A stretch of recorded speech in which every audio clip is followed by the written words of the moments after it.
Hola, soy Hanna Fernández, profesional de la comunicación, emprendedora y apasionada del bienestar y del crecimiento personal. Bienvenidos a mi podcast.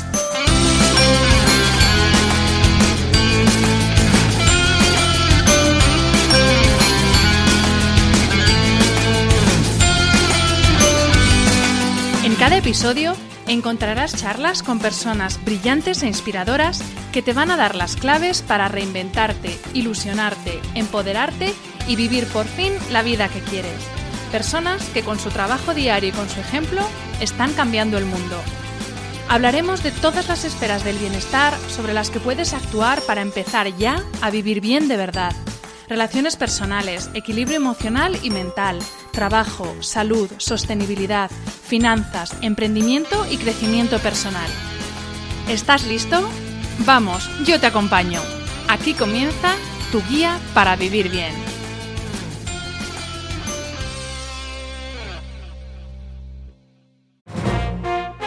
O que se espalha mais rápido, fake news ou pulgas e carrapatos? Pode ser uma comparação estranha, mas se não forem controladas, elas podem afetar o bem-estar de todos. Para fake news, temos a informação. E para pulgas e carrapatos, Bravecto. Com uma única dose, seus pets ficam protegidos por até 12 semanas. É mais proteção e menos preocupação. Tá em dúvida? Essa é fácil de checar. Bravecto dura mais. A Liberty Seguros agora é Yellow. Tudo aquilo que já era bom continua igual. Excelência e proximidade permanecem como nossa essência. Porque não é uma mudança, é uma evolução. A Yellow está sempre em sintonia com você. É liberdade com segurança. A melhor experiência acessível a todos os clientes, iluminando cada passo da sua jornada. Deixe essa luz iluminar seu caminho. Yellow Seguradora. Seguro para viver livre. Consulte seu corretor. Muy buenas a todos y bienvenidos a un nuevo episodio de este podcast. Las exigencias propias de esta época que nos ha tocado vivir hacen que sea muy difícil vivir una vida verdaderamente equilibrada. Expresiones como piloto automático, rumia mental, estrés crónico, atención plena, meditación, son cada vez más habituales en nuestro vocabulario, indicativo de que algo no está bien en esta sociedad de la abundancia en que vivimos. Pero como sucede con todas las cosas que se ponen de moda, nos quedamos en la punta del iceberg, en lo que se ve, sin molestarnos en entender y profundizar qué quiere decir todo eso.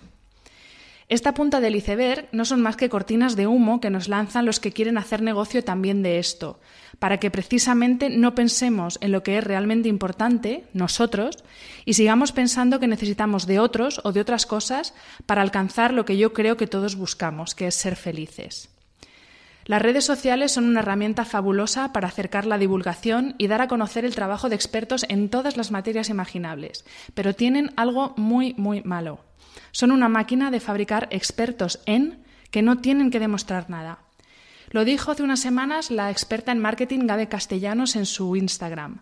Subir fotos sobre una temática en redes sociales no te hace experto en nada, y tener cientos de miles de followers tampoco te convierte en un experto. Así que, por favor, filtrad el contenido que recibís a través de las redes. Tener criterios sólidos para distinguir fotos bonitas de profesionales, más aún cuando se trata de vuestra salud física y mental. Para arrojar un poco de luz sobre toda esta confusión, tengo una invitada muy especial hoy en el podcast. He hablado muchas veces de ella en redes sociales, se trata de Patricia Dullos. Ella es terapeuta Gestalt y profesora de disciplinas complementarias para el bienestar físico y emocional, como el yoga y la meditación. Bienvenida, Patricia. Bien hallada, Hanna. Y sobre todo, muchísimas gracias por invitarme. Gracias a ti. Patricia, vamos a empezar hablando de algo así, vamos a empezar directamente. Relación mente-cuerpo.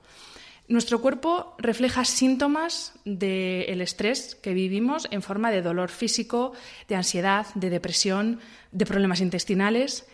Vamos a empezar explicando, por favor, qué es el estrés y cómo es nuestra relación con él.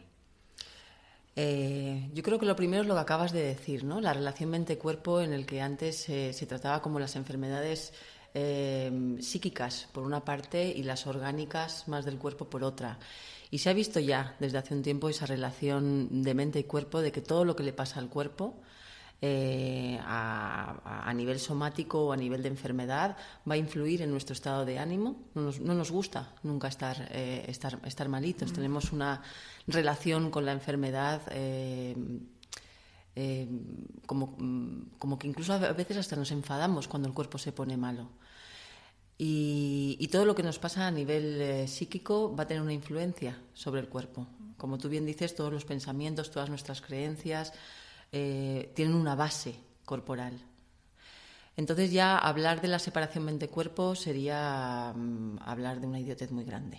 O sea que la relación mente-cuerpo existe y ya es algo muy evidente. Lo que me extraña es que esta evidencia que ya se está dando tan claramente y que hay tanto estudio detrás, la gente no tome conciencia, porque yo creo que tenemos todas las herramientas para estar bien y se están barajando cifras realmente escalofriantes. Entre el 60 y el 90% de la población que va a la consulta médica es debido al estrés, a la ansiedad y a la depresión. Y esas dos patologías, por decirlo de alguna manera, tienen que ver mucho con el estrés que estamos sufriendo. Entonces yo creo que estamos en un momento como realmente de parar y tomar conciencia de qué nos está pasando en esta sociedad, en este primer mundo en el que vivimos, en que tenemos las necesidades básicas más que cubiertas y que vivimos realmente en una opulencia. Creo que hay que tomar un poquito de conciencia individual, porque tenemos todas las herramientas y hay grandísimos profesionales que ayudan y nos acompañan para nuestro bienestar. En un principio y luego ya cómo integrarlas, ¿no? Como yo siempre digo. Entonces, la pregunta maravillosa que me estás haciendo es ¿qué es el estrés? Porque realmente hay una confusión muy grande y el estrés lo llevamos más a cuánto trabajo tengo, qué cansado estoy, pero no se sabe muy bien qué es eso del estrés fisiológicamente hablando. Porque hay un estrés que es muy sano, que es muy útil y necesario en nuestras vidas, pero hay un estrés que se llama el distrés, que llamamos, que es un estrés más reactivo. Entonces, para entenderlo un poquito mejor, me gustaría explicar cómo funciona nuestro sistema nervioso, para ver si se pone un poquito de luz y empezamos a ser conscientes realmente de lo que es vivir en un cuerpo y sentir un cuerpo. Tenemos un sistema nervioso autónomo, vegetativo, que funciona perfectamente. Es un sistema que crea una regulación en nuestro cuerpo y un mantenimiento perfecto. Es decir, que nosotros no nos tenemos que preocupar si cuando comemos, si nuestro estómago estará segregando los suficientes jugos gástricos para hacer una buena digestión o de si mi corazón estará latiendo a un ritmo adecuado. No nos preocupamos nunca de nada de eso, a no ser que nos pongamos enfermos, que ahí es cuando ya entra una preocupación y nos tenemos que ir pues, al profesional que tengamos que ir. Dentro de ese sistema nervioso central hay dos ramas y ahí es, yo creo que la gran importancia de saber cómo funcionan esas dos ramas. Hay una rama que es la rama que se le llama la rama parasimpática, que es la que se ocupa de todos los procesos de el mantenimiento a nivel de todos los sistemas de nuestro organismo, de regenerar, de limpieza. Es decir, que cuando ese sistema está activo, nos sana. La activación del sistema parasimpático nos sana. Y luego está la otra rama, que es la rama del sistema simpático, que normalmente se activa en situaciones más escasas, digo normalmente porque a ver si ahora lo ponemos un poquito más de luz, que son en aquellas situaciones cuando nos enfrentamos a un reto o cuando nos tenemos que enfrentar también a cualquier tipo de amenaza hacia nuestra vida o hacia nuestra supervivencia. Es decir, que cuando ese sistema se activa, todo nuestro organismo empieza a generar unos cambios que nos ayudan a enfrentarnos a esa situación, ¿no? El corazón empieza a latir más rápido, la sangre se desplaza hacia los brazos, hacia las piernas para luchar o huir, ¿no? O sea, que su activación nos ayuda a enfrentarnos a esa situación.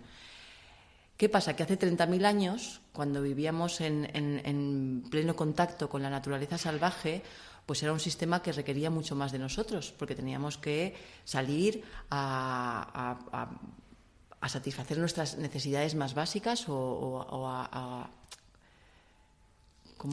huir de un peligro, o ¿no? huir de un peligro. ¿vale?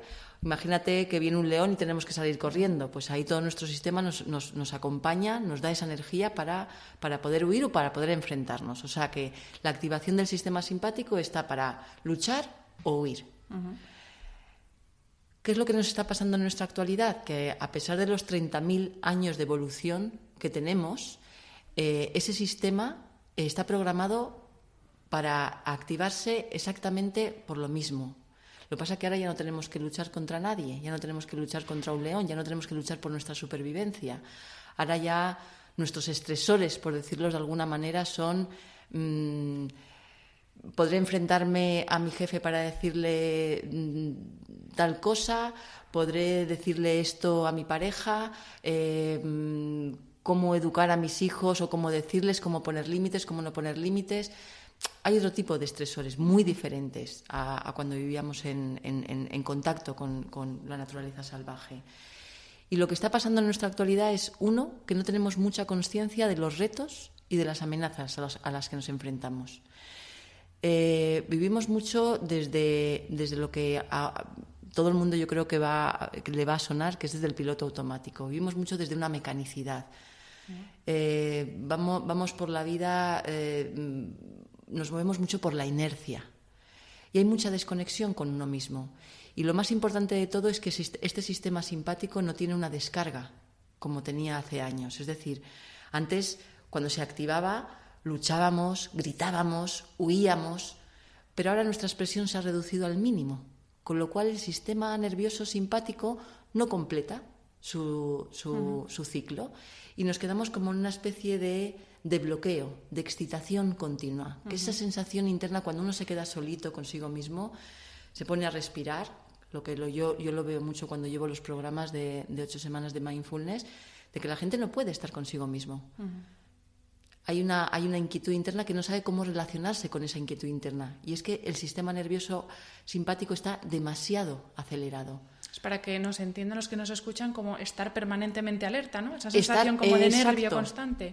Exacto. Estamos permanentemente alerta. Hay como una adicción a la preocupación, al estar todo el rato teniendo que luchar contra alguien. Parece que estamos continuamente, que el león nos está continuamente acechando, atacando.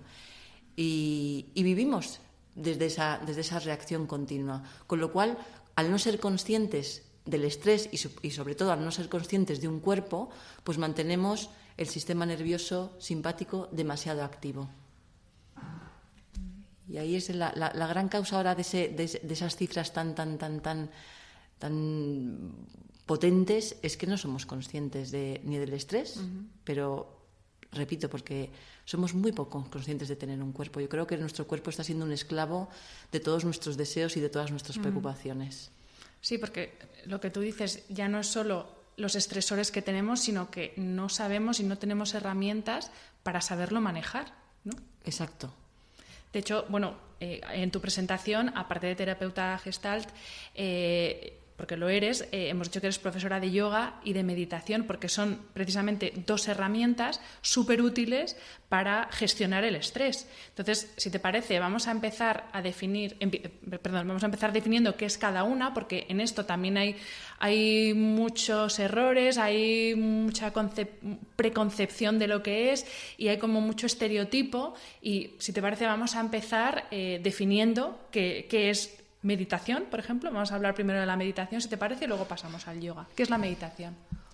Bien, yo creo que lo primero, a mí me gusta mucho decir siempre que hay que tener en cuenta que estas prácticas que nos vienen de las grandes ciencias contemplativas y que son muy antiguas, que nos vienen de hace más de 2.500 años,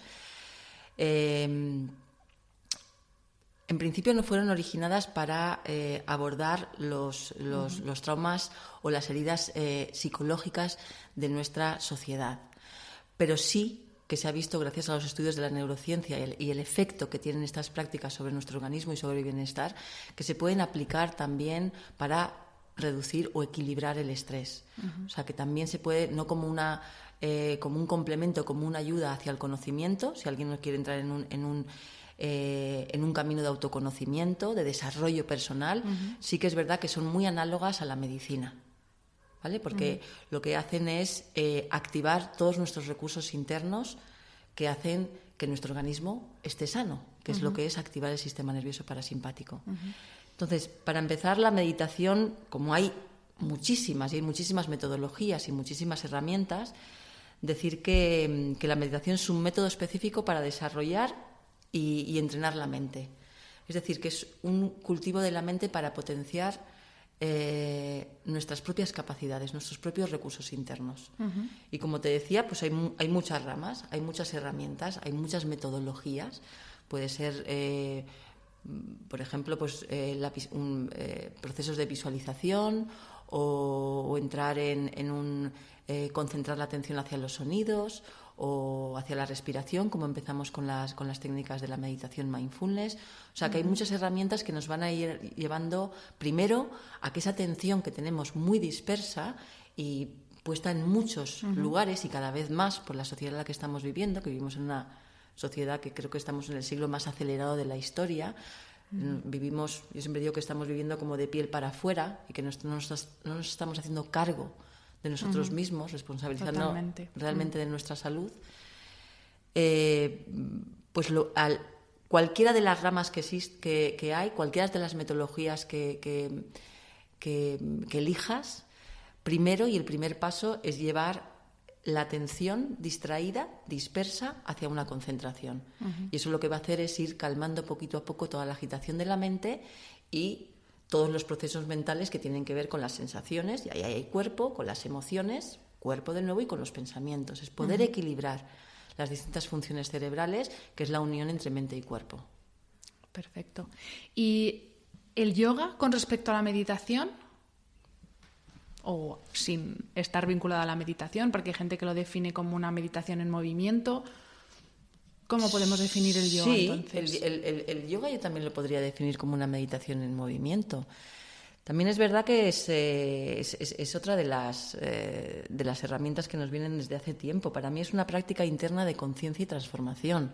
Y la conciencia empieza a tener relación con tu cuerpo. Empieza a saber manejarte con tus propias tensiones, con tus propios dolores físicos. Luego de ahí entra más la parte emocional y luego seguidamente la parte más psíquica. Pero en principio, para mí, la gran herramienta del yoga, yo siempre digo que el yoga es conócete a ti mismo, pero en principio es cuídate a ti mismo. Aprende a relacionarte con tu cuerpo, lo primero. Entonces, las prácticas del yoga, si solo las vemos como desde el entrar en las posturas o de cómo la gente ahora está fascinada con pues, lo que llaman posturas avanzadas, creo que ahí lo único que estamos haciendo es potenciando la competitividad, que ya hay, y la tenemos además interna en nosotros mismos. Yo me di cuenta, yo siempre he dicho que no soy una persona competitiva hasta que de repente entré en este proceso de autoconocimiento y me di cuenta de la gran competitividad que yo tengo conmigo misma. Entonces yo creo que el yoga en principio es una preciosísima herramienta para entrar en el cuerpo y aprender a relacionarte con él. Y luego ya a partir de ahí uno va cogiendo su camino, poquito a poco, va ampliando la conciencia si se quiere llegar a aspectos más profundos, de estados de conciencia más amplios, y ahí luego pues te van dirigiendo los expertos o la compañía del maestro, o del guía o del terapeuta, los que estemos realmente, que hayamos hecho ya un camino previo y que sepamos cómo funcionan estas herramientas, pues acompañar. Y eso va a depender siempre de la persona hasta dónde quiera ver, hasta dónde quiera llegar. Pero sí que es verdad que ambas dos son una gran herramienta. En principio, lo que estamos hablando sobre todo de antiestrés. ¿No? Una herramienta muy natural, porque el hecho de parar y respirar se activa el sistema nervioso parasimpático y ese te va a crear una regulación. Te va a entrar poquito a poco en ese proceso. Y sobre todo herramientas alternativas a lo que estamos acostumbrados ahora mismo, que es lo que nos da, por ejemplo, la medicina occidental para frenar ese estrés, que son los ansiolíticos, los antidepresivos, tranquilizantes, pastillas para dormir. Entonces, también, o sea, para aterrizar un poco lo que nos estás diciendo, también son herramientas que valen para eso, ¿no? Absolutamente. A ver, yo creo que la medicina que tenemos es una medicina absolutamente extraordinaria. Somos unos privilegiados de la medicina que tenemos. Lo malo es cómo se está usando, cómo se está recetando Cada vez hay médicos con una mente muy abierta y que realmente están utilizando este tipo de prácticas alternativas. Y cómo, sobre todo, nos lo estamos también automedicando. Eso hace que estemos inhibiendo nuestros recursos internos. Y siempre voy a eso, a que tenemos toda la química maravillosa para estar bien. Tenemos la dopamina, que es la que nos hace esa sensación de placer, de estar con bienestar, de estar animosos. Tenemos la serotonina, que es un antidepresivo natural. Tenemos la oxitocina, que es la que nos da esa sensación de estar más cariñosos. Es un antiestrés también y una antiansiedad absolutamente natural. O las endorfinas, que son nuestra morfina natural. O sea, que tenemos todo para estar bien, todo. La cuestión es que teniendo estas prácticas, el que no las practique ya que vea a ver qué relación tiene consigo mismo y qué compromiso tiene consigo mismo. Porque las prácticas están ahí. Ya es una cuestión de empezar a usarlas y empezar a dejar que el cuerpo recupere de nuevo su homeostasis, que es la pregunta un poquito más, la palabra más técnica que utiliza la medicina, que es ese equilibrio interno. El cuerpo siempre, siempre, siempre tiende al equilibrio. ¿Qué es lo que está cortando ese equilibrio? Pues todas nuestras preocupaciones, inquietudes, miedos. Entonces, cuando uno va aclarando, se va aclarando, o sea, es decir, va calmando, va teniendo una visión más clara de la vida. Y entonces ahí, pues, va empezando a tomar otra serie de decisiones. Es un camino de conocimiento también. Pero primero es calmar. Volviendo, Patricia, al tema de la meditación, Jon Kabat-Zinn, que luego vamos a hablar de él, porque es el padre del mindfulness moderno, cito palabras textuales: uno tiene que estar preparado para la meditación, tiene que llegar a ella en el momento preciso de su vida, cuando está dispuesto a escuchar con atención su propia voz, su propio corazón, su propia respiración, para estar presente para ellos y con ellos. Esto no es nada fácil. Mi pregunta es, ¿la meditación es para todo el mundo? ¿Todo el mundo puede meditar? ¿Podemos meditar en cualquier momento o hay que sentir una llamada especial para empezar a meditar? Yo creo que esto tiene mucho que ver con lo que te llevo diciendo un poquito hasta ahora, ¿no? Con qué conciencia tengo yo de mí misma, qué necesidad tengo yo, qué sentido le doy a la práctica, para qué la necesito. Entonces yo creo que desde ahí, desde esa toma de conciencia, como tú dices, ¿qué me motiva para realmente crear un cambio en mi vida? Porque te lo va a dar, te lo va a cambiar. Va a haber también, vas a implicar también al cuerpo a que pueda vivir, no solamente a la cabeza. ¿Todo el mundo puede meditar? Sí, por supuesto, pero hay que tener mucho cuidado, porque también es verdad que se está popularizando muchísimo todas estas herramientas y todas estas prácticas, y a veces hay que tener cuidado porque hay personas que muchas veces están en algún momento de su vida en que están sufriendo mucho y que están siendo incapaces de afrontar los desafíos del día a día. O que tienen un bloqueo psicoemocional muy fuerte que les está impidiendo afrontar, no sé, cierto tipo de relaciones, cierto tipo de situaciones, las que sea.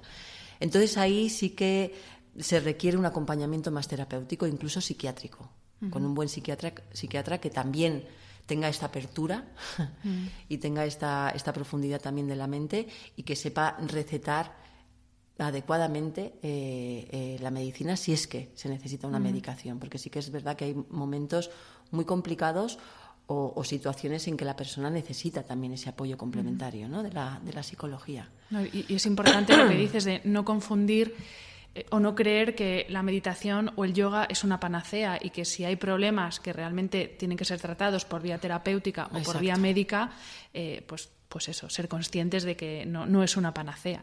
Exacto. Esa es la cosa, que yo creo que se le está pidiendo demasiado a estas prácticas. Y hay que tener cuidado. Hay que tener cuidado y saberlas. Primero, tener a un buen profesor, maestro, que tenga formación no solo en la parte física del yoga. Por ejemplo, si estamos hablando del yoga. No solamente las formaciones que se están dando ahora, son formaciones muy buenas, pero a nivel físico. No está entrando en la parte psicoemocional. Y es verdad que el yoga mueve mucho y que muchas veces en posturas en las que mantienes y que abres muchas tensiones del cuerpo, va a emerger una parte emocional que, como el profesor no esté preparado y haya hecho ya un camino previo, va a ser difícil que pueda acompañar a esa persona. Entonces, si nos fijamos solo en la parte física, entonces ya es una especie como de ejercicio, que está muy bien, porque va a regular. Insisto, es muy análogo a la medicina, pero se va a quedar en esa parte física, en ese momento. A las horas, como la medicina, se va a reducir. Entonces, si quieres hacer un camino más profundo, sí que yo creo que se requieren otro tipo de complementos. Lo digo yo por mi proceso personal, pero esto es algo que lo están diciendo grandes expertos, grandes conocedores de todo el estudio tanto del yoga como también de la parte budista y hinduista, y que está haciendo esta complementariedad de psicología y todas estas prácticas tradicionales, más espirituales. No, yo lo digo no desde la parte profesional, pero sí desde la parte como vivencia personal. Yo conocí la meditación gracias a ti y sí que es verdad que me di cuenta que la meditación me ayudaba a desconectar, porque tenía en esa época mucho trabajo, tenía mucho estrés laboral de verdad, pero me ayudaba momentáneamente a desconectar de ese trabajo. Pero yo misma me di cuenta, y es cuando recurrí a ti a nivel personal, me di cuenta de que yo necesitaba algo más, que a mí el cuerpo me estaba diciendo otras cosas que no eran solo dedícate 1 hora y media cada día a mover un poquito y a no estar con el móvil, ¿no? Y yo creo que eso también, el cuerpo solo te lo va diciendo cuando entras por un camino. Eso es. Eso es, la propia práctica te va a ir guiando, te va a ir llevando a lo que realmente necesitas. Y sí que es verdad que cuando empieza a regularse nuestro sistema nervioso, uno tiene más claridad, con lo cual va a ir sabiendo realmente lo que necesita. Y ahí hay una cantidad de expertos y profesionales que nos acompañan y que acompañamos. Siguiendo con otra de las cosas que dice Jon Kabat-Zinn, él en uno de sus libros, y es algo que me parece súper interesante y muy necesario, hace una distinción entre meditación y pensamiento positivo. Y me gustaría que nos hablaras de esto, porque a veces la imagen mental que puede tener la gente de una persona que medita es esta gente happy flower que va por la vida medio levitando, como si no hubiera problemas en su vida y no tiene nada que ver. Entonces, ayúdanos un poco a ver la diferencia que hay entre la meditación y el pensamiento positivo excesivo, para así decirlo. Porque pensar en positivo no está mal. No, está muy bien. Es cuando es una cosa ya que es irreal, ¿no? Pero porque esto es algo muy caracterológico. Hay personas que son muy positivas y que van por la vida, como tú dices, del el no pasa nada. Cuidado con los grandes dramas que pasan por momentos que realmente hay dolorosos en la vida, como pueden ser pues un desencuentro con alguien, o una separación, o una muerte de un ser querido. Entonces ahí hay que estar en ese momento, y son momentos muy dolorosos que solemos taparlos enseguida porque tenemos mucho miedo a conectar con ese dolor. No nos han educado para abrirnos al dolor, y paradójicamente sufrimos muchísimo más, ¿no? Es esa distinción entre el dolor y el sufrimiento, y es una distinción que realmente desde mi experiencia es muy liberadora. O sea, yo he aprendido a saber dolerme, a entrar en el dolor, tanto físico como emocional, y empezar a dejar de sufrir y hacerme la víctima de la vida, porque parece que la vida tiene la culpa, y la vida siempre ha estado ahí. Lo único que tenemos que hacer es aprender a vivirla. Hay mucha gente que también toma estas prácticas, y esto hay un gran, como te decía ahora, ¿no? Que hay muchos grandes profesionales que han hecho esta complementariedad entre psicología y meditación o yoga. Y es este psicólogo y budista norteamericano, John Welwood, al que acuña el término del bypass espiritual, aquellas personas que toman este tipo de prácticas para evitar o trascender heridas psicológicas o autoestima muy bajita, o aspectos confusos, heridos de nuestra psique, y lo que hacen estas prácticas es tapar, en vez de enfrentarse y trabajar con ellas y entenderlas, ¿no? ¿Para qué están ahí? Eso del pensamiento positivo son aquellas personas que quieren evitar, que están evitando algo. Porque el pensamiento positivo, como tú dices, es maravilloso cuando tenemos que estar bien y cuando la vida nos da ese momento de, venga, vamos a disfrutar porque estamos en un momento bueno. Y la mayoría de nosotros estamos en un momento bueno. Yo de lo que me he dado cuenta últimamente es que hay como una especie de adicción a la preocupación. Es como que si no nos preocupamos... Sí, como el y yo más también, ¿no? Es, a ver, sí, me pasa esto y yo a mí esto más. Sí. Hay una cosa como que si eres feliz parece que te vas a quedar solo. ¿Sabes? Como, uy, qué raro, eres muy raro por ser feliz, eres muy raro por estar bien, eres muy raro por estar a gustito, ¿no? Entonces podemos decir que la meditación lo que hace es ayudarnos a aceptar las cosas como vienen y a manejarlas emocionalmente, ¿no? Hay una parte que sí, que te va a ayudar a eso. Claro que sí, el yoga, desde todas las ramas, la parte física o mental, te va a ayudar sobre todo a manejarte primero con tu interno, con tu yo interno, ¿no? Que es el cuerpo, ¿no? Y en el cuerpo están las emociones, donde sentimos las emociones son en el cuerpo, que es lo que llamamos la corporalidad, el que es el cuerpo sentido. Y desde ahí es... la relación con el otro. Y ahí es donde no sabemos muy bien. Yo creo que las grandes causas del estrés vienen de las relaciones. Totalmente. Hay una parte relacional y cuando hablo de las relaciones hablo de todas las relaciones, es decir, la relación con la familia, la relación con el trabajo, la relación con la pareja, la relación con los hijos y la relación con uno mismo. Porque muchas veces estamos tumbados en la cama y hay una vocecilla interna muy exigente que nos está diciendo, ay, ayer fíjate cómo metiste la pata, cómo dijiste esto, mañana qué voy a hacer, a ver si me atrevo a enfrentarme a esto, a decir tal, a decir cual. No nos dejamos en paz. Yo siempre digo, y empiezo muchas veces los cursos de mindfulness con eso, que si escribimos en un diario por una semana todo lo que nos decimos a nosotros mismos y los llevamos a la policía, nos detienen por maltrato hacia nosotros mismos. Entonces hay mucho maltrato. Hay mucho maltrato, pero hacia Yo siempre digo que como... a nosotros mismos nos decimos cosas que jamás le diríamos a otra persona. Exactamente. Hay una exigencia brutal con uno mismo. Entonces... estas prácticas sí que te ayudan porque se va creando una desidentificación. O sea, yo no elijo los pensamientos que vienen. Yo no voy a elegir las sensaciones que vienen ni voy a elegir mis emociones. Eso no es elige, eso viene. Pero lo bueno de estas prácticas es que al ir calmando el sistema nervioso se va creando una desidentificación. No te dejas arrastrar por la sensación, no te dejas arrastrar por la emoción y no te dejas arrastrar por los pensamientos, sino que los ves venir. Y entonces ya eres tú los que los controlas. Ya puedes decir, esta es esta voz que me dice eso, no te creo. Esta vez sí que no te voy a creer. Porque te da memoria. ¿No? Que la palabra mindfulness a veces se traduce también como memoria, como recuerda. ¿No? Entonces sí que es verdad que en esa desidentificación ya uno va pudiendo elegir. Se va suavizando toda esa parte tan rígida y tan exigente de uno mismo. Claro, que es un grandísimo complemento. A mí me resulta fascinante este camino. Muy liberador, ¿eh? Totalmente. Muy liberador. Muy liberador. Muy liberador. Sí. Patricia, al principio de esta charla hemos hablado un poco de la atención plena. Es algo que se sitúa en el corazón de la meditación budista, pero es algo que es universal y que tiene beneficios prácticos para todo el mundo y en cualquier lugar, en cualquier época. Explícanos, ¿qué es la atención plena? ¿Y es lo mismo que mindfulness o son cosas diferentes? Bueno, mindfulness se traduce como atención plena o consciencia plena.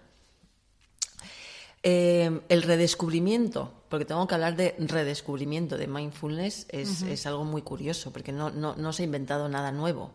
Mindfulness viene de prácticas tanto del hinduismo como del budismo, ¿no? Es como el primer escalón hacia la concentración. Pon atención en algo para que tu atención se vaya estabilizando. Pero sobre todo surge de la confluencia, este boom de mindfulness desde hace 35 o 40 años, de esta confluencia tan maravillosa que son de las ciencias modernas de la salud, que es la psicología y la medicina, con una de las grandes y antiguas tradiciones contemplativas, que es el budismo. Piensa que hasta hace escasos años los que meditaban eran muy poquitos y además en un contexto muy diferente al que se está dando ahora.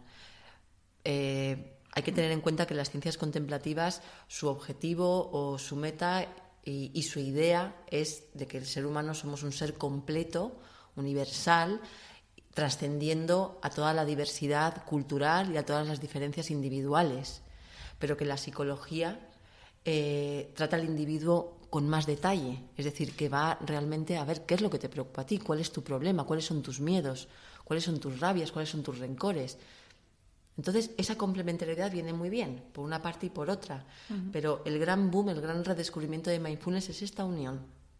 Con lo cual, estas prácticas ya no solo se aplican al vamos a ser seres trascendentes, sino vamos a poner los pies en la tierra, vivimos en una sociedad que es un caos, que vivimos de una cultura de muchísima represión a nivel emocional, es una cultura absolutamente diferente, con lo cual, gracias a todos los estudios de la neurociencia, ahora se sabe lo de la plasticidad cerebral y cómo entramos en los procesos de aprendizaje. Con lo cual ahora estas prácticas sí que se pueden aplicar, por ejemplo, como se están aplicando en las empresas, que tiene para que la gente empiece a relacionarse de otra forma, a tener una mayor escucha, un mayor contacto con tu compañero, porque cada vez estamos como más individuales, cada vez nos gusta compartir menos, entrar menos en contacto, cada vez está habiendo muchísimo menos escucha. Yo creo que no nos escuchamos para atender al otro, para comprender al otro, sino para contestar. Hay una cosa de este es mi punto de vista y este te lo voy a lanzar y paso de lo que tú me digas. No nos abrimos a los puntos de vista de los otros.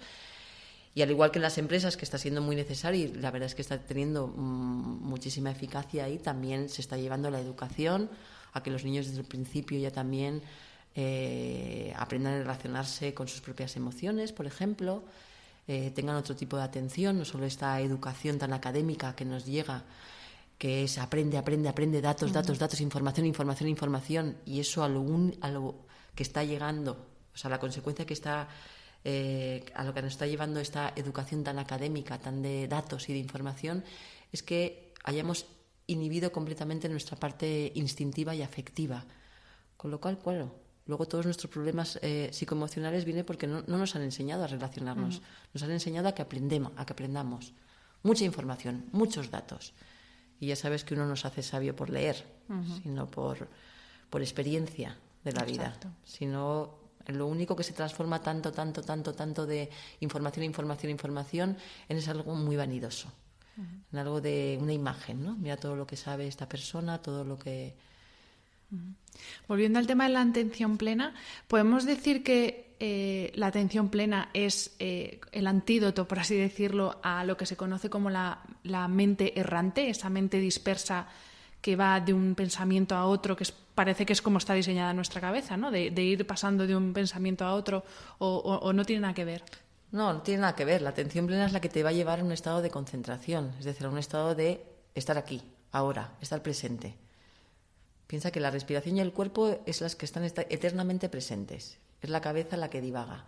Por toda esta parte educacional que tenemos encima. Y cada vez se complica más porque cada vez pues, todos los ordenadores que tenemos, todos los móviles que cada vez estamos más conectados, pues nos aleja cada vez más del momento presente. Estamos más pendientes de lo que pasa afuera que de lo que pasa dentro. Fíjate que el tema de la atención es un estudio que se está haciendo desde hace muchísimo tiempo, el cómo afecta la atención a nuestro bienestar. Esto cuando todavía no había esta facilidad de viajar o de aprender de otras culturas, uno de los padres de la psicología, que es William James, hace más de un siglo, ya empezaba a decir esto de la capacidad de traer la atención errante, la atención que divaga, la atención distraída, una y otra vez al momento presente, es la base del discernimiento, del carácter y de la voluntad. Si uno no tiene esa capacidad, uno no es dueño de sí mismo, decía. Claro, yo cuando leí esto por primera vez no lo entendí muy bien hasta que empecé yo con mi propia práctica, y me di cuenta que, obviamente, si yo no tengo la capacidad de traer la atención errante y una y otra vez, yo no voy a aprender de la vida. Lo que me voy a dejar llevar es por una parte muy condicionada de mí, de mucha inercia, de mucho automatismo. ¿Y por qué nuestra mente divaga tanto? ¿Por qué es así? Ay, esto es interesantísimo. Y esto ha sido un descubrimiento maravilloso también de la neurociencia, además hace escasos años, creo que fue en el 2005. Antes se pensaba que el funcionamiento del cerebro solo se ponía en activación cuando teníamos que resolver cualquier problema o tarea cognitiva. Es decir, si teníamos, imagínate, que contestar unas preguntas de examen, o si teníamos que entrar en algún proyecto, ya sea de trabajo o proyecto personal, de algún viaje, ¿no? Planearlo, o estar observando a una persona, simplemente para eso se pensaba. Y ahora ya se ha visto que el cerebro también se pone en activo y además tiene como el mismo desgaste energético cuando estamos en esos momentos como de ensoñación, o cuando estamos en esos momentos de que estamos en la cama y estamos preocupados por algo. Y el run-run. El run-run, eso es, lo que se denomina la rumia mental. Exacto. Pues ahí funciona exactamente igual como si estuviésemos resolviendo un problema. Es decir, nos chupa la misma energía. Y eso se le ha denominado la red neuronal por defecto, que es la mente distraída. Cuando realmente estamos fuera de cualquier trabajo que tengamos que estar centrados, y no estamos tranquilamente por la calle caminando o comiendo a gustito y disfrutando, o teniendo una conversación con alguien y también disfrutándola, o no tenemos que resolver nada, simplemente vivir la vida en el momento presente, pues la mente tenemos como una especie de adicción a seguir pensando, ¿no? Con lo que decíamos hace poquito, ¿no? Como esta adicción a la preocupación, a seguir creando, pensando, y con ensoñaciones a lo mejor hacia deseos, que a lo mejor también son cosas buenas, pero ahí depende un poquito de si tú estás con atención, saber dónde pones la atención, si realmente eso que estás pensando, cómo te estás sentando. Porque se sabe, cuando uno está conectado con el cuerpo, cuando uno le da vida al cuerpo, te vas cazando en todo eso. ¿Cómo me está sentando si estoy caminando por la calle y estoy pensando en otras cosas? ¿Me estoy preocupando? ¿Me estoy tensando? Y lo bueno de eso es que tiene ya, como te decía, una base neuronal, que es la que se le ha llamado la red neuronal por defecto, que es la mente distraída. Cuando nos desconectamos y no sabemos que estamos desconectados, hay una parte muy grande, muy inconsciente en nosotros, y ahí es donde estará la atención en ese momento. Y en ese momento de inconsciencia, en ese momento de ensoñación, ¿cómo me está sentando? ¿Dónde yo estoy poniendo la atención? Imagínate la importancia de saber dónde uno está poniendo la atención. Porque donde uno la pone, le va a traer bienestar o malestar. Es así de sencillo y así también de complejo. Es un poco, esto que sí que se dice mucho, de que no somos capaces de vivir el momento presente, sino que estamos, aunque estemos físicamente aquí y ahora, nuestra cabeza está en ayer, en esa conversación que le tenía que haber dicho esto, o le tenía que haber contestado tal, o estamos en la conversación que vamos a tener mañana, que le voy a decir esto, porque pum, pum, pum, y vamos, o sea, nuestro cuerpo va como a desfase, el cuerpo de la mente, ¿no? Más o menos es esto lo que nos sucede. A mí me dicen muchos participantes de los cursos de 8 semanas de mindfulness, dicen, entonces, ¿qué pasa? ¿Que no puedo pensar? Digo, claro que puedes pensar. Además, el pasado es una gran fuente de aprendizaje. De ahí, de que cuando uno ponga la atención en el pasado, reconozca, haga memoria de qué es lo que me ha sentado mal para no volverlo a repetir. Que tenemos una cabeza que es un prodigio, o sea, tenemos un cerebro que es de una adaptabilidad y de un aprendizaje infinito. Y cuando nos vamos al futuro, pues es saber, tener nuestros objetivos, pero también ser flexible con esos objetivos. Muchas veces nos cuesta tomar decisiones porque nos da miedo en esas decisiones, pero si uno no la toma, nunca va a saber lo que pasa. Y cuando la toma y si se confunde, pues va a aprender de esa confusión. Pero hay muchos miedos el problema no es tanto pensar, sino el anticipar una preocupación, que eso es algo, a mí me pasa muchísimo y lo veo contigo cada vez que tenemos sesiones, que una cosa que digo que voy a hacer, pero yo sola ya me anticipo y digo, mira, no lo voy a hacer porque sé que fulanito me va a decir esto, que menganito me va a decir lo otro. Y yo, nos como hacemos si yo tuviera la bola un de teatro cristal. interno y nos creemos además que la vida va contra nosotros. Nos montamos la película sin que haya pasado la película, ¿no? Eso es. De ahí la importancia de saber vivir el presente y sobre todo ya desde todo el estudio que hay detrás ahora mismo de todas estas prácticas y de la ultraplasticidad cerebral que tenemos una amplitud de aprendizaje infinito. Pero esto parece muy fácil, pero realmente el camino hacia ello pues requiere su tiempo, requiere mucha paciencia, pero sobre todo yo siempre digo que requiere mucha motivación. Motivación de querer aprender cosas nuevas, motivación de salirte de tus propias creencias, de lo que ya has aprendido, aprender algo nuevo. Y salir de eso no es fácil, porque sobre todo cuando llevamos muchos años con esa inercia y con esas creencias y con esa forma de ver la vida, que yo siempre digo que la miramos por un canuto muy chiquitito. Vamos a ampliar poquito a poco, ¿no?, nuestra visión. Vamos a buscar otras perspectivas.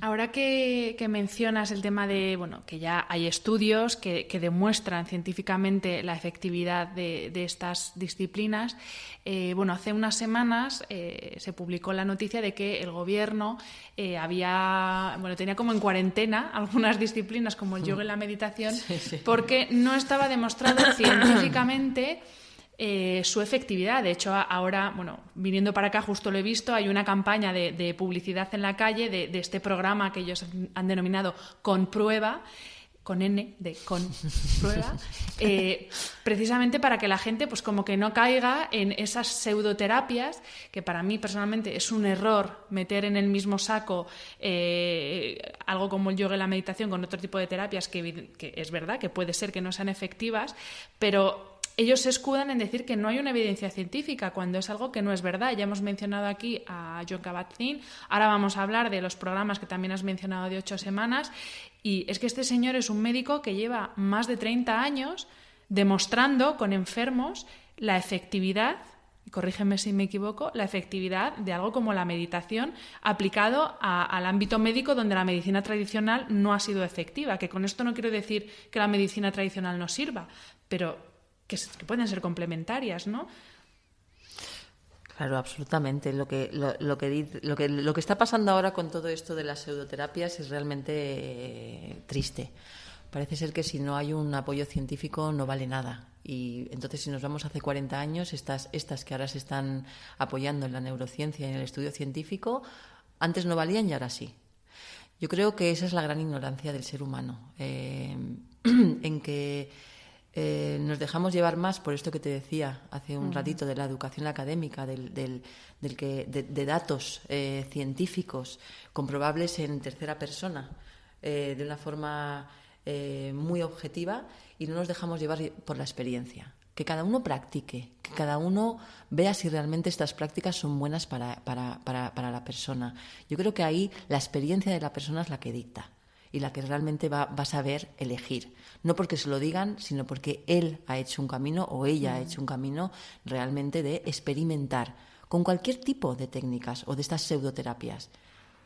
Verifícalo por ti misma, por ti mismo. Parece que tenemos que tener un gran apoyo científico que viene muy bien y que además te dan más ganas cuando hay ¿no?, un estudio, ¿no? A mí sí que realmente, cuando yo meditaba antes y no tenía ni idea de dónde me iban a llevar, simplemente me dejaba llevar un poco por todo lo que iba leyendo y por mi propia experiencia, pero cuando ya hay un estudio tan científico dices, bueno, pues me voy a meter con un poquito más de confianza, porque mira, al menos esto ya sí que es verdad que, ¿no?, que existe toda esta neuroplasticidad cerebral y que nos va a crear bienestar, ¿no?, por esta activación del sistema nervioso parasimpático, como te decía al principio. Entonces, no sé si me estoy yendo. No. A ver, totalmente. Porque a veces es me pongo eso. a hablar. Y también, con respecto a lo que dices, obviamente cualquier cosa que tiene una base, un respaldo científico, pues como que te da una tranquilidad, pero todas las cosas que hoy tienen un respaldo científico, antes de que lo tuvieran, no tenían ese respaldo. Es como un trabalenguas, pero es decir, no todas las cosas ya aparecieron con un respaldo científico y no por ello son menos efectivas. Entonces, pues es lo que tú dices, lo decías antes, es un poco apertura de mente.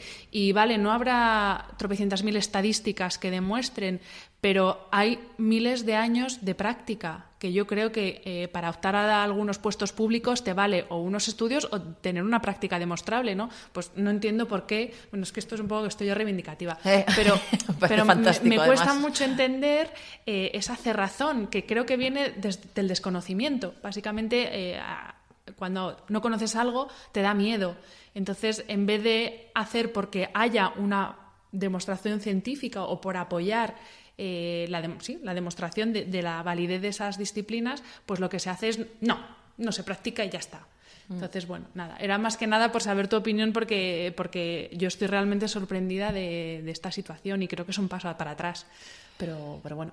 Bueno, así funciona esta sociedad. Entonces yo creo que a nivel individual, insisto, depende del compromiso que uno tenga consigo mismo, estas prácticas son milenarias y ya se sabe.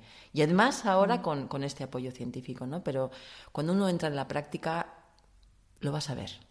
Va a ir tomando conciencia de los beneficios que le va a ir aportando. Entonces esto es una cuestión de experiencia. Totalmente. Y de fijarnos, de poner más el foco de atención en la experiencia de cada uno y que desde ahí cada uno elija y hable con conocimiento de causa. Porque si no estamos siempre hablando por boca de ganso. Pues vamos a hablar precisamente de este programa tan maravilloso que yo también lo hice contigo, que es el programa de 8 semanas.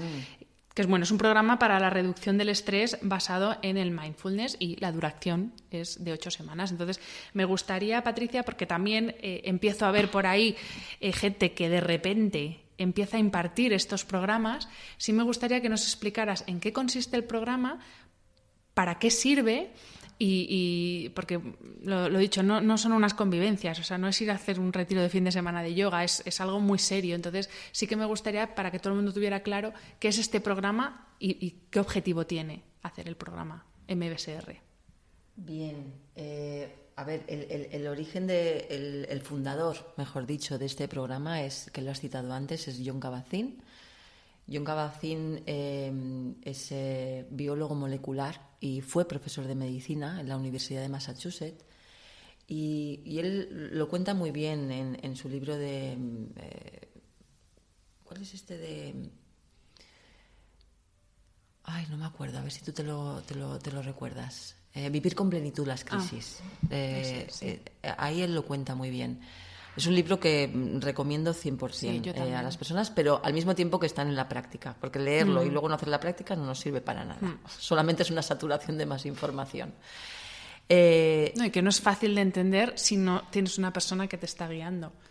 Tanto el libro como el programa, además, vaya. El libro es una maravilla, está muy bien explicadito, pero sí que es verdad que si no hay una práctica al lado, pues se queda simplemente en una información más. El caso curioso es que Jon Kabat-Zinn pues, fue de estos médicos en los que hay también muchos otros que podría citar, pero Jon Kabat-Zinn por el año, pues yo creo que ya en el 78 o así, hace casi 40 años, se empezó a dar cuenta de que muchos de los tratamientos médicos convencionales y muchos de los enfermos que él trataba o que trataban sus colegas, pues no mejoraban con esos tratamientos. Y entonces él sabía que este tipo de prácticas activaban un sistema que protege nuestro organismo, que es el sistema del que he hablado al principio, el sistema nervioso parasimpático. Y entonces él propuso, estas prácticas que se erradicaron que se originaron para erradicar el sufrimiento, ¿por qué no llevarlo a la clínica, a los hospitales, que es donde realmente las personas sufren? Entonces se dio cuenta de ese extra emocional que le ponemos a la enfermedad o que le ponemos a cualquier conflicto o problema que tengamos. Él se dio cuenta de la enfermedad, que es ese extra emocional de estrés, el estrés ese que le ponemos encima, que están hablando de cifras de entre el 80 y el 90%, lo que se le pone encima a la realidad que ya tenemos.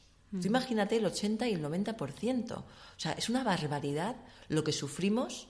O sea, casi duplicamos el estrés que supone tener una enfermedad. O triplicamos. Es decir, cuando nos ponemos enfermos es esta lucha que tenemos contra la enfermedad. En vez de dejarnos estar en la enfermedad y dejarnos acompañar que si uno se relaciona bien con su enfermedad, y eso lo he comprobado conmigo misma, porque tenía una relación pésima con mis dolores, y ahí es donde yo le aplicaba ese 80 y 90%, y era un drama mi vida cada vez que me ponía mala por cualquier cosa. Pues John Kabat-Zinn se dio cuenta de ese extra. Y se dio cuenta porque empezó a hacer pruebas de control entre grupos que solamente estaban con la medicación y grupos con la medicación y complementados con este tipo de prácticas. Y lo hizo en 8 semanas. Por eso el programa al final se estructuró en 8 semanas. Entonces se vio cómo las personas que realmente practicaban y con la medicación tenían un descenso muy grande de su malestar. Entonces desde ahí han empezado toda la investigación, toda esta investigación científica, y que se sigue experimentando de cómo el estrés está, encarcelándonos en vida, en un sufrimiento bastante constante, ¿no? Porque sí que es verdad que lo hay. Y aplicado este programa a la gente normal, tú impartes este programa habitualmente, ¿para qué nos puede servir? Si no estamos enfermos. Porque estamos muy estresaditos. Por ejemplo. Porque todos vivimos con estrés. En mayor o menor medida, todos vivimos con estrés, de alguna manera. Hay muy poca conciencia corporal, Hanna. Y yo ahí es donde voy. Yo creo que que el programa, para la gente, como yo digo, con una neurosis básica, que estamos todos, entendiendo la neurosis como una falta de conciencia, no como el enfoque del psicoanálisis o la psiquiatría, que es más como una psicopatología clínica, pero entendiéndola como una falta de conciencia, yo creo que a todos nos viene bien empezar a conectar con algo que hemos perdido, que es nuestro cuerpo, que es uno de nuestros grandes yoes, ¿no? Que es la parte sensitiva y emocional. Creo que es un programa que está esta confluencia y esta complementariedad de las ciencias modernas y las ciencias contemplativas.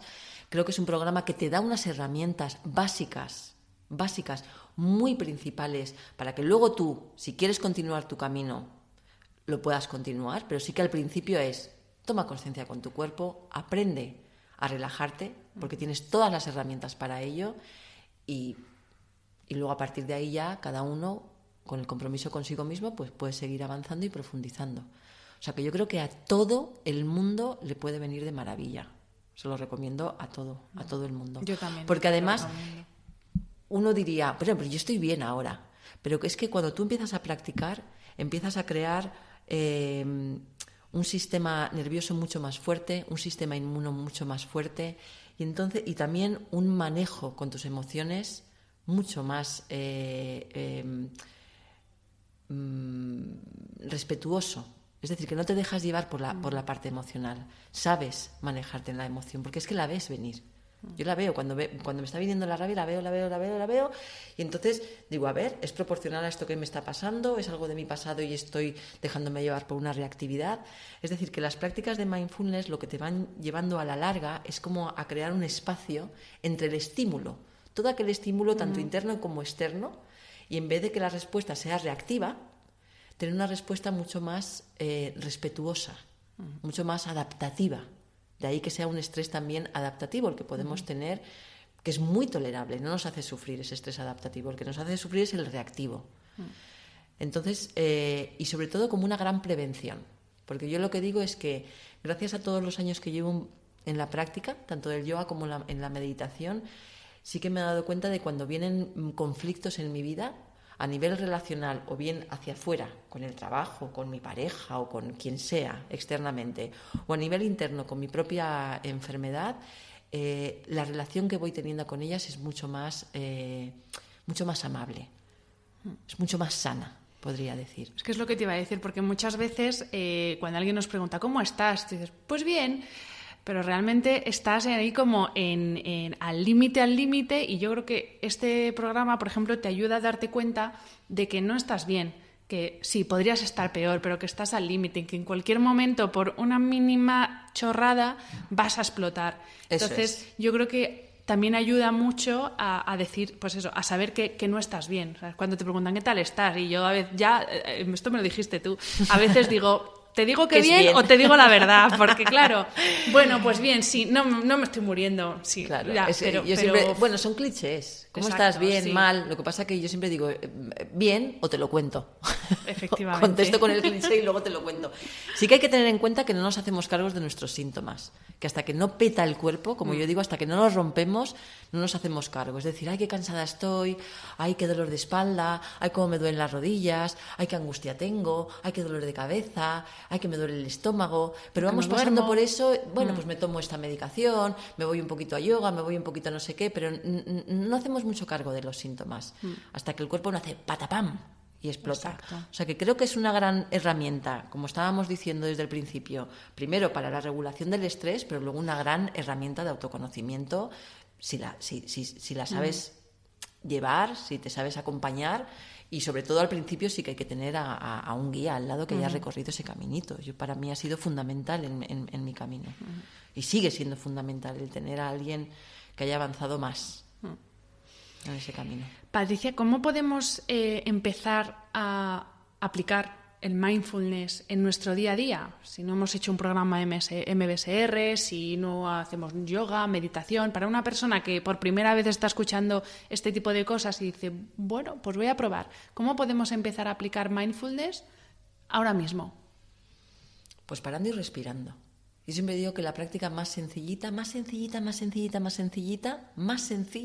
es contar 10 respiraciones hacia arriba y 10 respiraciones hacia abajo. Es decir, del 1 al 10, cuento inhalo, exhalo, cuento 1, inhalo, exhalo, cuento 2, así hasta 10, y luego de 10 a 0.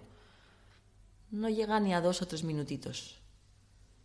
Eso 2 o 3 veces al día es como paro, respiro y le voy a dar el input al cuerpo para que empiece a activar ese sistema que regenere y que nos va a sanar. Y luego, por supuesto, hay muchas prácticas que también llamamos en el programa las prácticas informales, que no solamente la práctica de sentarte a meditar o el escáner corporal que a veces llamamos, o también en el programa entran prácticas muy suaves de yoga.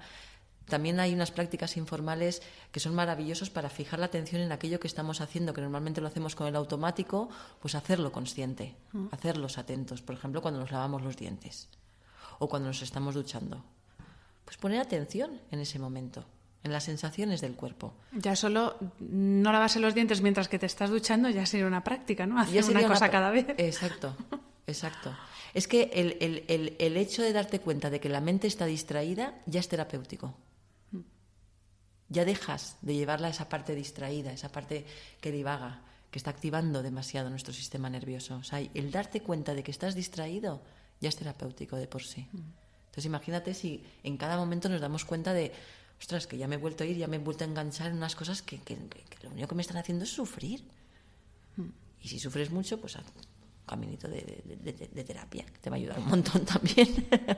Ya hablaremos de la terapia porque Claro. eso haremos otro episodio. El camino de conocerse y de comprenderse creo que es de lo más liberador que puede existir en el ser totalmente. humano. Patricia, antes hablábamos de la tecnología y bueno, yo quería darte un dato.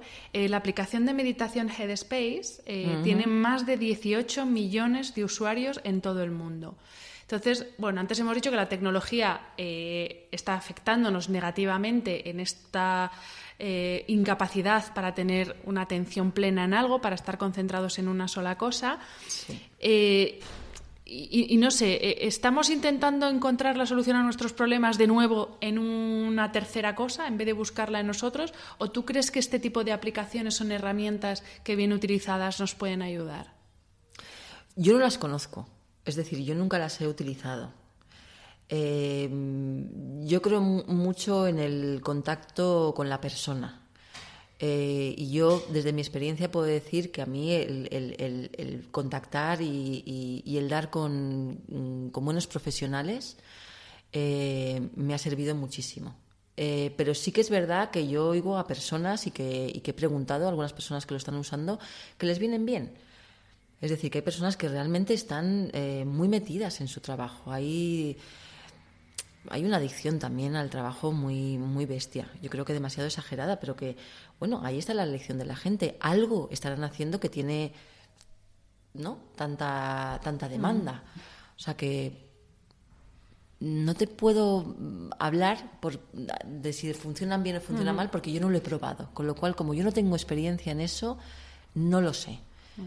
Yo creo mucho en el contacto humano, en el acompañamiento y en que son prácticas tan sencillas que tú misma, empezando simplemente a contar, y luego las cuentas se van haciendo un poquito más amplias, pues se va calmando. Más que nada lo decía porque también, ahora mismo en la sociedad en la que vivimos evitamos el esfuerzo y lo queremos todo ya y sin esfuerzo. Y más que nada mi comentario era por si alguna persona que nos esté escuchando piensa que ya solo por el hecho de descargarse una aplicación y ponerse una meditación guiada, que son maravillosas, yo sí que utilizo otra aplicación que es Calm, que os la recomiendo, pero no estoy esperando que la aplicación me resuelva el problema. Es por eso por lo que lo decía, porque a veces buscamos en un tercero y ya eso, por darle al play ya me voy a relajar. No, es que el trabajo es tuyo, el esfuerzo es tuyo. Entonces sí que estamos hablando de que es un buen acompañamiento. Por supuestísimo que el esfuerzo es tuyo y por supuestísimo que estamos viviendo, y eso yo lo veo a diario, de que pues cuando me viene una persona a terapia o a yoga o a tal, es como que le dé la varita mágica para que solucione sus problemas. Aquí o uno empieza a responsabilizarse de lo suyo, y eso es una cuestión de madurar y de desarrollo personal, o si no, nadie te va a salvar la vida. Eso sí, te pueden acompañar en un momento dado. ¿Qué es lo que me pasó a mí? O sea, yo llevaba 10 años en el yoga y de repente me encontré con un momento de mi vida muy complicado, en una pérdida y en un duelo que no supe manejármelo con él, y entonces busqué ayuda ayuda terapéutica. Y ahí es donde me encontré con alguien que me empezó a estimular, que me empezó a apoyar y sobre todo que me hizo de espejo. Con lo cual, imagínate lo agradecido que puedo estar realmente a la gente que se ha trabajado, que sabe de lo que está hablando y que emplea muy buenas herramientas para el acompañamiento de la persona, porque ellos mismos primero lo han integrado. Entonces, desde ahí es donde yo estoy también ahora acompañando y siguiendo con mi propio proceso, porque esto no acaba nunca y es precioso. Pero Doy fe de que lo es. Y bueno, porque yo ya lo he dicho, muchas veces he hablado de ti, pero yo he iniciado este proceso de autoconocimiento contigo y la verdad es que para mí está siendo un regalo, porque lo has dicho antes, es que es una liberación en todos los sentidos de la palabra. Es una liberación emocional, personal, de empezar a hacer cosas. Pues sí, que yo con casi 40 años todavía tengo esa parte de niña, de miedo, de ay, no lo voy a hacer porque... Y es que esto es una cosa tan común, yo me estoy dando cuenta, ahora que ya puedo intuir un poco, viendo según lo que le pasa a compañeros o amigos, puedo intuir un poco también que van por ahí los tiros, y yo no hago más que recomendarte, no hago más que recomendar un proceso terapéutico, porque oye, hay muchos profesionales maravillosos, pero sí que es verdad que es un acompañamiento que yo creo que todo el mundo debería tener en su vida. De verdad lo creo. Es muy liberador, como tú dices, empezar a comprenderte, empezar a cuestionarte cierto tipo de creencias o a recontextualizarlas, como yo digo, ¿no? Que muchas veces nos hemos quedado como en unas fases muy regresivas, ¿no? De niña o de adolescente. Entonces, poder actualizarlo, eso yo creo que es simplemente desde el acompañamiento de una buena psicoterapia. Y que estas prácticas se sabe el potencial que tienen y son un grandísimo complemento. Tú piensas que tanto la meditación como el yoga van a crear una armonización o un equilibrio entre las diferentes conexiones cerebrales, ¿no? Sensaciones, como decía antes, pensamientos, emociones. Pero luego sí que viene bien saber recontextualizar y saberte preguntar y cuestionarte cierto tipo de historias, de creencias que nos están haciendo sufrir mucho. Y ahí entra una parte psicoemocional que el yoga y la meditación no lo trata.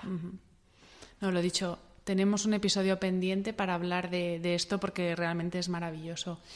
Vamos a ir terminando ya esta charla, Patricia.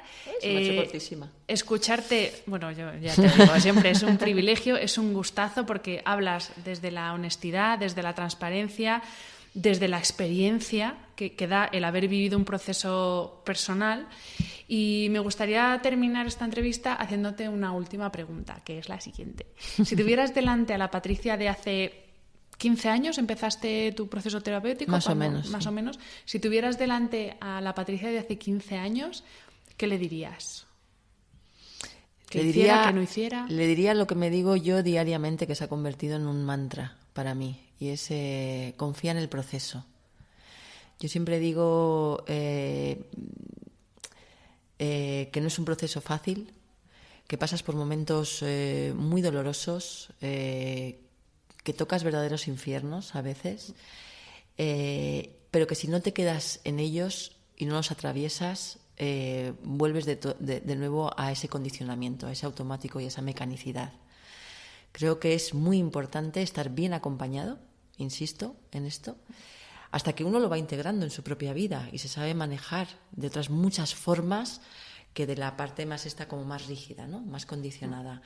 Entonces yo creo que es la confianza en los procesos. Hay que estar en cada momento y normalizar el dolor. Normalizar el dolor y cultivar la impermanencia, que es algo que se lo oí hace poco a una maestra mía y me encantó, ¿no? Lo del cultivo de la impermanencia.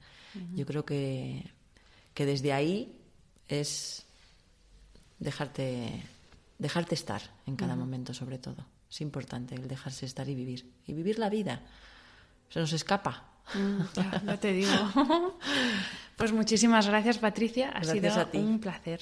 El placer ha sido mío. Y a todos los que nos escucháis, muchas gracias por estar ahí una semana más y nos vemos en el siguiente episodio. Un abrazo.